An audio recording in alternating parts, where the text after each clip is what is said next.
नमस्कार दोस्तों, SPN9 news की खास पेशकश आज की बात में आपका स्वागत है। आपके साथ मैं हूं ऋतिक सविता। राजनीति हैरान करने वाले हालत पैदा कर डालती है और आज राजनीति में हैरानी बेतहाशा है। हिंदू राष्ट्र की बात करने वाली बीजेपी सरकार गुजरात में बहुत ही ढीली सी नजर आ रही है।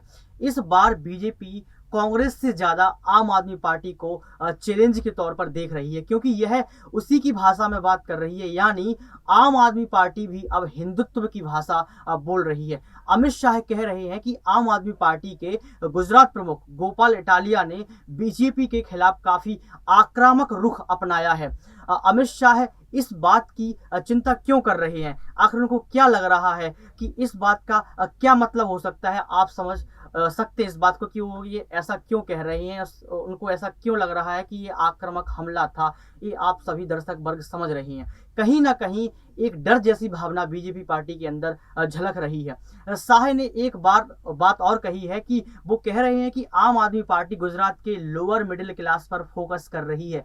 इस वर्ग के सामने जिस तरह की आर्थिक संकट उभरे हैं नौकरी और शिक्षा को लेकर, इनके सामने जो दिक्कतें आ रही हैं उसमें आम आदमी पार्टी के वादे उन्हें लुभा रहे हैं। यानी जनता को ये सब चीजें जो हैं गुजरात में वो लुभा रही हैं। आप सब खुद ही समझ सकते हैं कि बीजेपी को आम आदमी पार्टी से ज्यादा चुनौती महसूस हो रही है। कांग्रेस से डर नहीं रह गया उनको, लेकिन आम आदमी पार्टी उनको टक्कर की पार्टी लग रही है। इसी वजह से बीजेपी का गुजरात चुनाव में आक्रामक रवैया देखने को मिल रहा है, क्योंकि पिछले दिनों में आम आदमी पार्टी के नेता इसुदान गढ़वी के खिलाफ राज्य सरकार की कार्यवाही को लोग बीजेपी की घबराहट से जोड़कर देख रहे हैं। इसी घबराहट के चलते इस बार बीजेपी माइक्रो मैनेजमेंट पर पूरा ध्यान देती नजर आ रही है। ये बड़ी चीज मैंने बताई आपको कि माइक्रो मैनेजमेंट छोटी छोटी सी बारीकियों को देख रही है। पहले ये काम मोदी जी करते थे, अब अमित शाह और उनके बाकी बड़े दिग्गज नेता मिलकर ये काम कर रहे हैं। अब सवाल ये उठता है कि क्या बीजेपी के तेवर उसकी घबराहट को नहीं बल्कि उसके बढ़ते फोकस को दिखा रहे हैं? हो सकता है कि ऊपर से ही हवा हवाई हो कि भाई वो डर रही है, वो डर रही है।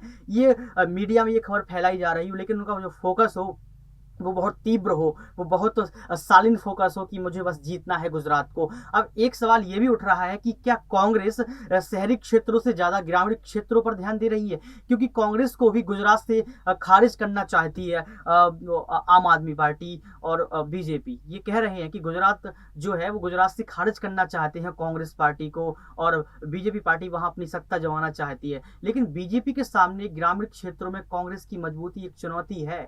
ये ध्यान दीजिएगा, क्योंकि कांग्रेस अभी ग्रामीण क्षेत्रों में ज्यादा अपना प्रचार प्रसार कर रही है, क्योंकि उसको पता है कि जो शहरी क्षेत्र वहां से मेरा वोट बैंक कम हो सकता है, इसलिए मैं ग्रामीण क्षेत्रों से अपना वोट बैंक बढ़ा लूंगा और ताकि मैं सीटों को लाकर अपनी मजबूती बना सकूंगा। लेकिन ये जो ग्रामीण क्षेत्र की जो चुनौती है, जो बीजेपी को बड़ा ढीला साबित कर रही है, कमजोर साबित कर रही है, ये इसलिए भी चुनौती है क्योंकि गुजरात चुनाव बीजेपी के लिए 2024 के लोकसभा चुनाव का रिहर्सल माना जा रहा है। कहा जा रहा है कि यदि वो गुजरात जीतते हैं तो इसका पूरा जो रिजल्ट है वो लोकसभा चुनाव में देखने को मिलेगा। इसलिए मोदी चाहेंगे कि गुजरात में वो एक बार फिर बीजेपी को ज्यादा से ज्यादा सीटें जीत कर दिखाएं, क्योंकि ये पीएम मोदी की देश भर में बनी एक छवि के लिए भी जरूरी है। यही वजह है कि मोदी के जो नेतृत्व में गुजरात में बीजेपी पूरा जोर शोर लगा रही है। मोदी के नेतृत्व में अब तो अमित शाह भी जुड़ चुके हैं और बाकी सारे नेता जुड़ चुके हैं कि अब मुझे गुजरात में सिर्फ अपनी सरकार बना के दिखानी है। लेकिन देखना ये होगा